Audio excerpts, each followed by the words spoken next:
History sa Barangay Obo-Obs kang Boraski Blog and TV.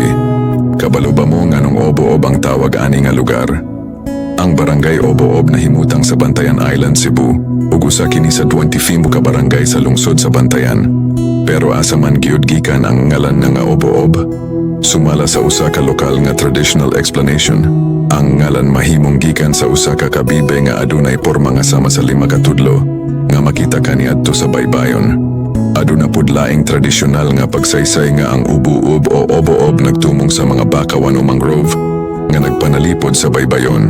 Ang panit sa mangrove gigamit usab kaniadto sa pagkuha og tinapara sa mga panapton. Mao nga hangtod karon, ang obo-ob dili lang basta ngalan sa usa ka barangay. Kabahin kini sa kultura, kinaiyahan ug kasaysayan sa Bantayan. Og karon ilad usab ang lugar tungod sa Umagyeka Mangrove Eco Park, usa sa mga attractions sa maong dapit. Ako si Boraski Blog and TV. Kung ganahan mo makaila sa kasaysayan sa atong mga lugar, kuyog ta sa sunod nga istorya.